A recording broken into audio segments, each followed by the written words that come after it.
आज हम लोग हिंदी व्याकरण के एक अध्याय पढ़ने जा रहे हैं जो है शब्द। शब्द शब्द शब्द क्या है? शब्द वर्णों के सार्थक मेल को शब्द कहते हैं। वर्णों के सार्थक मेल को शब्द कहते हैं। वर्णों के स्वतंत्र एवं सार्थक मेल को स्वतंत्र एवं सार्थक मेल को शब्द कहते हैं। सिंपल बात में शब्दों वर्णों के सार्थक मेल को शब्द कहते हैं। शब्द अर्थ के आधार पर दो प्रकार के होते हैं, सार्थक शब्द एवं निरर्थक शब्द। रचना या उत्पत्ति की दृष्टि से शब्द तीन प्रकार के होते हैं, रूढ़, यौगिक, योग रूढ़। तो हम लोग पढ़ते हैं आज शब्द। रचना एवं उत्पत्ति की दृष्टि से शब्द के तीन भेद होते हैं जो इंपोर्टेंट है, पूछते हैं उसको हम लोग लिखते हैं। पहले देखते हैं शब्द का परिभाषा क्या है।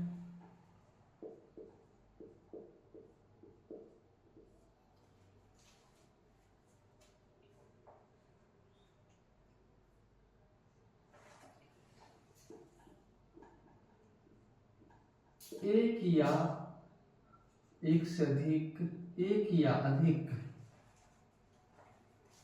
एक या अधिक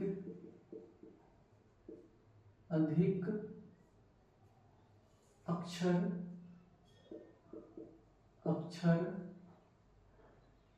एक या एक से अधिक अक्षर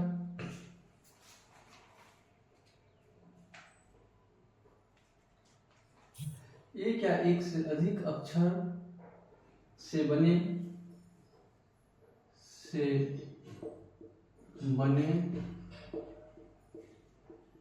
स्वतंत्र एवं सार्थक शब्दों की वर्णों के समूह, अक्षरों के समूह को शब्द कहते हैं।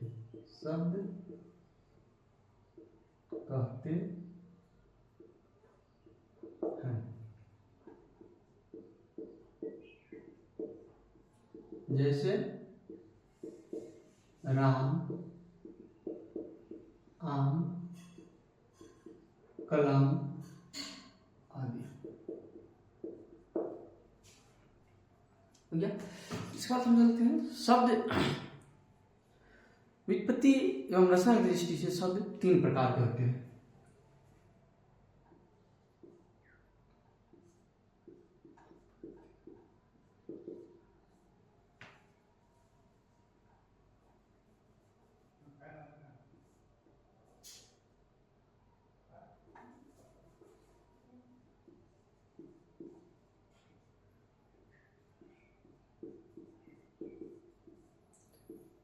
व्युत्पत्ति या रचना की दृष्टि से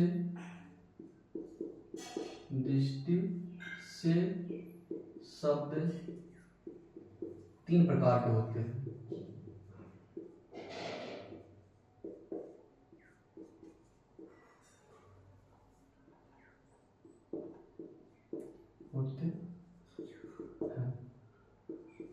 एक में रूट,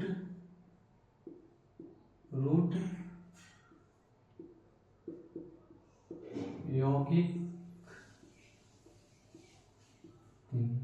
रूट योग, ये योग रूट, यौगिक और योग रूट। व्युत्पत्ति या रचना या रचना की दृष्टि से शब्द तीन प्रकार के होते हैं, रूट, यौगिक, योग रूट। शब्द में जिन शब्दों के खंडों का अर्थ हो उसे रूट कहते हैं। जिन शब्दों के खंडों का अर्थ न हो उसे रूट कहते हैं, और जिन शब्दों के खंडों का अर्थ हो उसे यौगिक कहते हैं, और जिन शब्दों के खंडों का अर्थ मूल अर्थ से भिन्न हो उसे योग रूट कहते हैं। सिंपल में है। तो क्या करेंगे,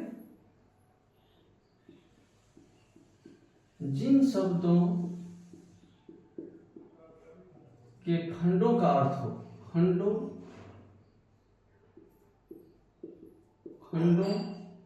का सार्थक अर्थ हो, खंडों का अर्थ हो,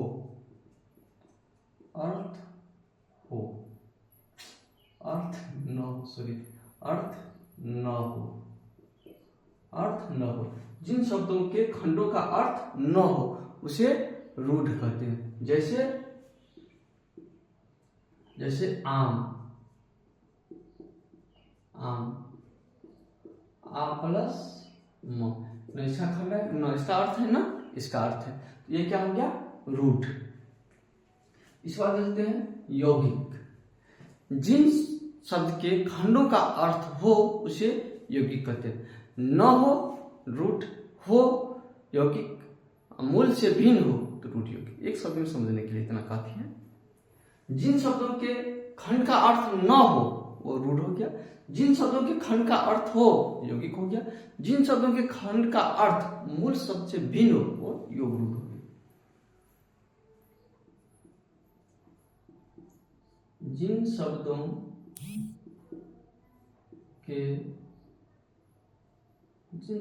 के खंडों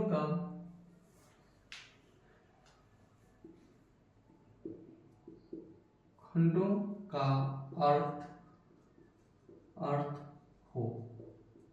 अर्थ हो उसे यौगिक कहते हैं, उसे यौगिक कहते हैं। हम शॉर्ट में लिख रहे हैं, आप लोग विस्तार से परिभाषा लिख लीजिएगा। इसे रूढ़ क्या लिखिएगा? जिन शब्दों के खंडों का अर्थ हो उसे रूढ़ कहते हैं। जैसे आम, आजुल, किताब, पेन, पे प्लस न, पेन किताब खर्ची का प्लस ता का प्लस ब, किताब किसी का अर्थ नहीं हुआ तो उसका वह रूढ़ हो जाएगा। न इसका अर्थ है न इसका अर्थ है तो क्या हो गया? रूढ़। लेकिन जिन शब्दों के खंडों का अर्थ हो उसे क्या कहते हैं? योग। जैसे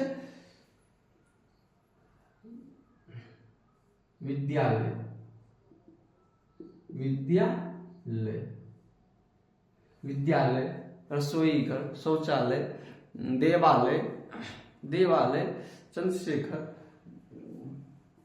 तो क्या हो गया? विद्यालय। विद्या प्लस आलय, विद्या माने ज्ञान, विद्या हो गया ज्ञान, समझ लो। विद्या, आलय माने घर, विद्या का घर, तो दोनों शब्द का अर्थ है इसलिए ये हो गया यौगिक। उसी तरह बहुत सारे शब्द हो जाएगा। रूढ़, विद्यालय, देवालय, शौचालय, रसोई घर, पाठशाला, नौटंकीशाला, ये सब शब्द क्या हो? खंडों का अर्थ होते हैं। जिसके खंड के अर्थ हो उसे हम क्या कहेंगे? यौगिक। चलो आप रूढ़ यौगिक भेजते हैं। जिन शब्दों के खंड का अर्थ मूल शब्द से भिन्न हो, जिन शब्दों के खंडों का अर्थ खंडों का अर्थ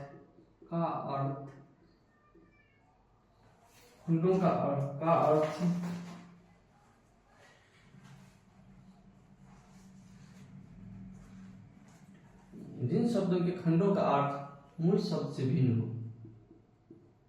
मूल शब्द से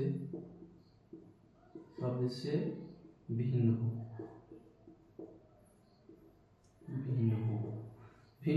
जिन शब्दों के खंडों का अर्थ मूल शब्द से भिन्न हो उसे योग रूढ़ कहते हैं। परिभाषा बहुत लंबा चौड़ा होता है, अलग अलग परिभाषा होता है, लेकिन हम कोशिश करते हैं ऐसा परिभाषा होता है आपको एक बार में समझ में आ जाए और याद रहे हमेशा। रटे चीज नहीं चलता। तो आप समझ लीजिए, जिसके खंड का अर्थ न हो, जिसका खंड का सब अर्थ हो, जिनके खंड का अर्थ मूल से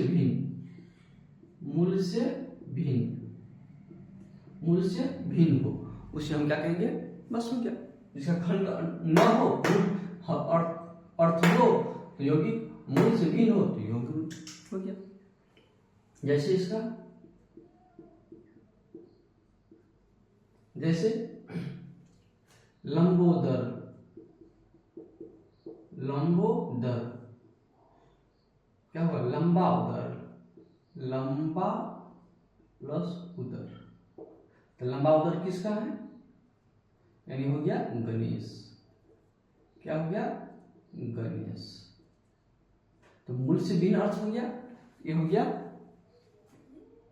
ये क्या हो गया, तो योग रूढ़ हो गया। चंद्रशेखर, जिसके शिखर पर चंद्रमा हो, यानी शंकर जी। बीना पानी, जिसके पानी में हाथ में बीना हो, बीना पानी। चक्रधर, गजानंद, गज के समान जिसका सर हो, गजानंद यानी गणेश। तो ये सब क्या हो गया, योग रूढ़।